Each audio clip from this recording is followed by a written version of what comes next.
To get us started today, I'm going to show you 7 ways we tend to identify ourselves and others. Now, there are many more, but we try to think of the most common identifiers or markers. Then I'm going to show you how I relate to each of these and ask you a few questions. Okay? Here we go.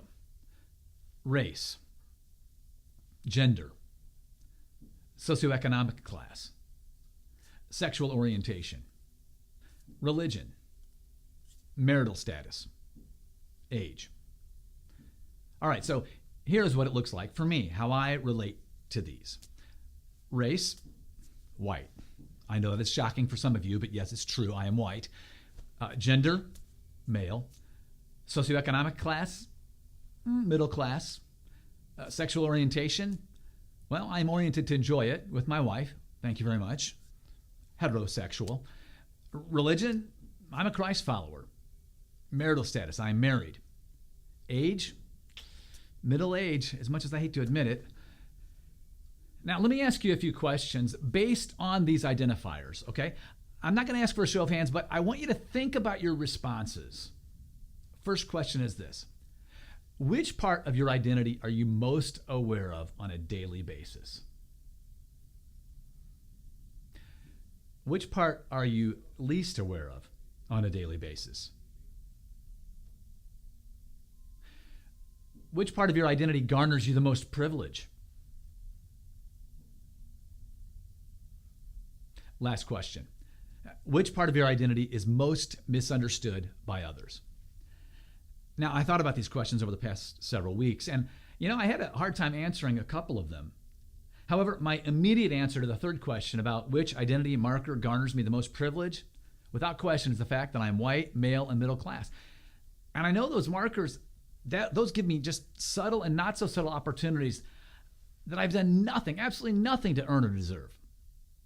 I also found it interesting, though, when I asked my son, who is a senior on scholarship at an independent private school in the city, I said, which part of your identity is the most misunderstood by others? He immediately said, well, my socioeconomic status. He said, everybody at school assumes that I'm wealthy and able to afford full tuition. And then he said, but if I was black, they would assume that I was on scholarship. Identity markers play a huge role in our culture, don't they? When I mention places like Ferguson or Baltimore, we're quickly reminded of how identity markers can lead to tragedy and deep, deep divisions. Here are some startling findings that remind us of just how far we have to go if we hope to begin to understand these divisions. For example, did you know that to be black in this country means on average 40% less income? It means a shorter lifespan by 5 to 10 years. Did you know that the infant mortality rate among blacks in this country is twice that for whites? Did you know that while over 70% of whites are able to live in their own home, only 15% of blacks can afford the same thing? And of course, this is not just a black-white issue. It's much broader. American Indians, those indigenous to this land, have the shortest life expectancy and the highest unemployment rates. Asian Americans have faced their own unique challenges, internment, slurs, racial hatred, as have Latinos, whose unemployment rate is almost twice as high as that of Anglos. And most would agree that those who talk about illegal immigration, they are not worried about the Canadians who are coming down from the north. Of course, we know that race or ethnicity are not the only markers that can cause division. There's gender, sexual orientation, religion, age, Cubs fans and Sox fans. We're talking significant divisions.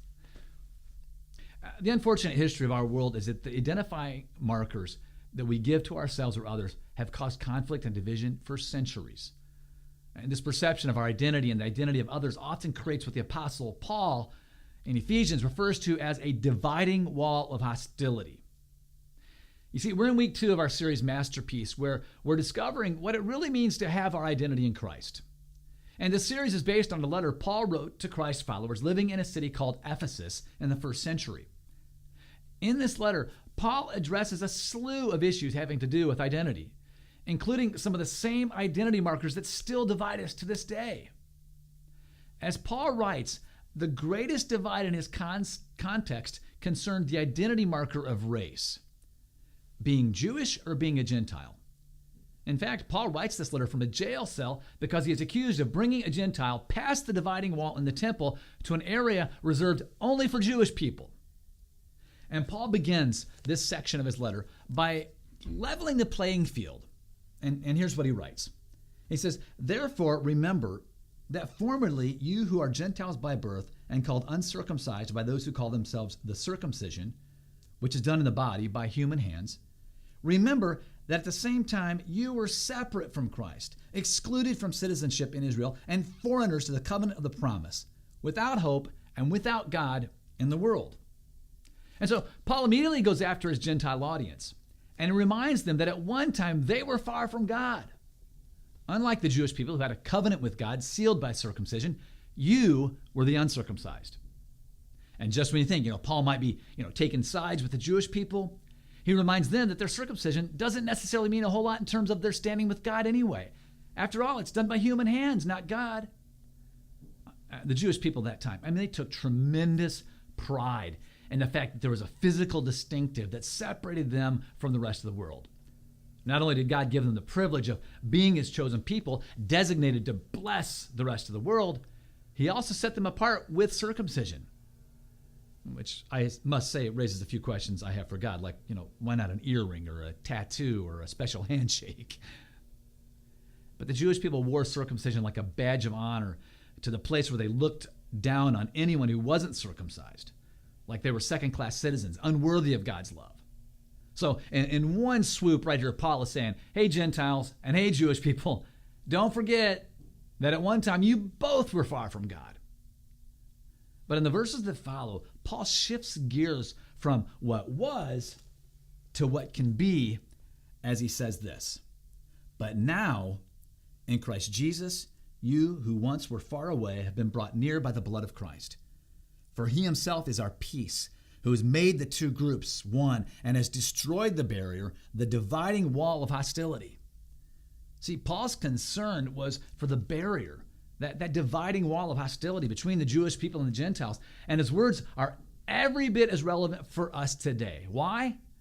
Because we still have barriers between us. We still have dividing walls that separate us. And sadly, our world is still full of hostility. And as I read Paul's words, they reminded me of this map I saw of the city of Chicago and how it represents the incredible dividing walls that remain in our city and in our world. And if you take a look at this map, notice each dot represents a U.S. resident, okay? Each dot represents a U.S. resident. Orange equals Hispanic, red equals Asian, blue equals white, green, African American, and brown, other races. Take a look at that. When we talk about reaching people who are far from God, our mission, and restoring God's dream for the world, this picture right here is not God's dream for the world. And God was so concerned about the walls that divide us that he willingly gave up his one and only son in order to reconcile us, not only to him, but to each other. Well, Paul continues, his purpose was to create in himself one new humanity out of the two, thus making peace, and in one body to reconcile both of them to God through the cross, by which he put to death their hostility. Now, see, Jesus came to bring peace. Martin Luther King Jr. said, the cross is the eternal expression of the length to which God will go in order to restore broken community. And as his children say, we are to model that peace by becoming one body and bringing peace to the people and the places we come across every day. This word for peace occurs 43 times in Paul's letters. And it's not just the absence of conflict. Paul is speaking of a lasting peace, a peace that represents wholeness and goodness, a peace that reflects the way God dreamed we would live from the very beginning. So what does all this mean for us today? Well, in verse 19, if you continue on there, in verse 19, Paul writes, you are no longer foreigners and strangers, but fellow citizens with God's people and also members of his household. So first, Paul is saying we must take our secondary markers, those markers that can divide us, and lay them down at the feet of our primary marker. Like we talked about last week, we are first and foremost what? Yeah, children of God. members of God's family. I am God's child. You are God's child. That is who we are. That is the identity that defines us. That is our primary marker. Paul explains this even more in a letter he wrote to a church in Galatia, where he says, there's no longer Jew or Gentile, slave or free, male or female, for you are all one in Christ Jesus. And so you see, in a world that divides, that separates, a world where we try to one-up each other for our own advantage, we are given a new vision, a new reality. I'm not first black or white, male or female, rich or poor, young or old. I am first a child of God, a member of God's family. And every person around me, I'm not to see you first through the eyes of these markers that so easily divide. Instead, you're my brother, you're my sister. So yeah, Republican, Democrat, gay, straight, divorced, married, single, whatever the secondary marker is that I use to identify myself needs to be laid down at the feet of Jesus, and we need to see ourselves and each other first and foremost as children of God, members of his family. Turn to somebody near you and say, welcome to the family. I'll tell you what, for just a minute, I want you to think about the person or maybe the group of people that you quietly tend to disregard. Maybe dismiss, or how about if you're really honest, maybe it's people that you're just not comfortable being with based on their secondary markers. Let me ask you something. Would you be willing to lay those markers down? To engage in a relationship, a friendship? I mean, would you be willing to listen, to understand their story, their struggle? I mean, could you begin to see that person as a brother or sister, a child of God? You know, in one of our small groups here at Community, we have a couple of guys who formed a very unlikely friendship. Dino grew up in Cicero. Jerry grew up on the south side of Chicago. And, you know, Cicero and the south side may be just a few miles apart, but for decades, the differences in these communities kept them worlds apart. Now, Dino and Jerry would tell you that, you know, they grew up in communities that just did not like each other's race. And just being honest, Jerry said he didn't like white people much, and Dino would tell you he didn't care much for black people. So when they ended up in the same small group, initially there was tension, as you can imagine. But you know what? As they got to know each other and listen to each other's stories, a friendship formed. You know, Jerry was in the middle of trying to rebuild his life. He had just been released from prison. And not having much on his resume and no driver's license, he was having a hard time finding a job. And Dino committed himself to being a blessing in Jerry's life. And so he hung out with Jerry, helped him find a job, and was actually trying to help him get a driver's license. And while all of this was happening, both Dino and Jerry were growing in their relationship with Jesus and with each other. You might say it was a match made in heaven, literally. Sadly, about 2 months ago, Jerry tragically died from a prior medical condition. But you know, at his memorial service, Jerry's family talked about how all his life he was in and out of jail, but it wasn't until he met Dino and formed friendships with the guys in his small group that his life finally started to turn around. Dino also got up and talked about how for the longest time he thought he was helping Jerry, but now he realizes how much Jerry was actually helping him. Yeah, helping him break down prejudices and stereotypes that could have kept a dividing wall between them. Do you see that Jerry and Dino were able to lay down their secondary identity markers because they had a much larger reality, that they were brothers, both children of God. We have to lay down our secondary markers. But it doesn't end with us laying down our secondary markers. Nope, that's just the beginning. See, after we lay this marker down, we then pick it back up and use it to love others. Let me explain it this way, okay? Paul, writing to another church, said this. He said, even though I am free of the demands and expectations of everyone. Now, let me stop there, okay? Because Paul is saying, I'm a child of God. That's my identity. I have laid down what others demand of me, my secondary identity. I am now driven by how God identifies me as his child. And then he continues, I have voluntarily become a servant to any and all in order to reach a wide range of people. Religious, non-religious. Meticulous moralists, loose-living immoralists. The defeated, the demoralized, whoever. I didn't take on their way of life. I kept my bearings in Christ, but I entered their world and tried to experience things from their point of view. I've become just about every sort of servant there is in attempts to lead those I meet into a God-saved life. I did all this because of the message, or the mission. I didn't just want to talk about it. I wanted to be in on it. So do you see here how Paul laid down his secondary identity markers so that he could be identified first and foremost as a child of God, but then he picked them back up. So when he was in Rome, he leveraged his standing as a Roman citizen. When he was among Jewish people, he related to them as a fellow Jewish person. Why? So he could better help them find their way back to God. You see, your secondary markers don't define you, but they are a part of your story, and God can use your story, even if that story has meant heartache and pain, to help others find their way back to him.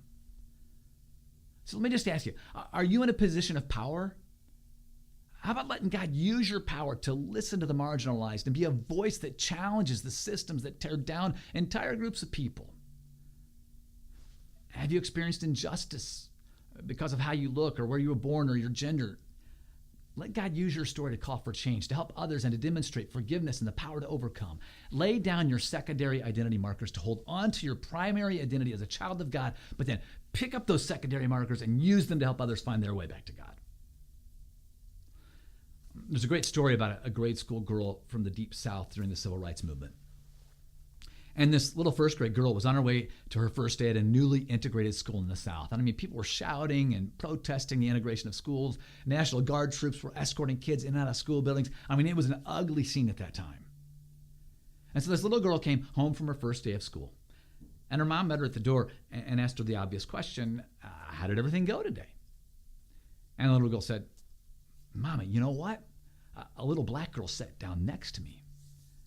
And her mom, who'd been raised basically racist, said, oh, and what did you do? And the little girl said, well, Mama, we were both so scared we just held hands all day long.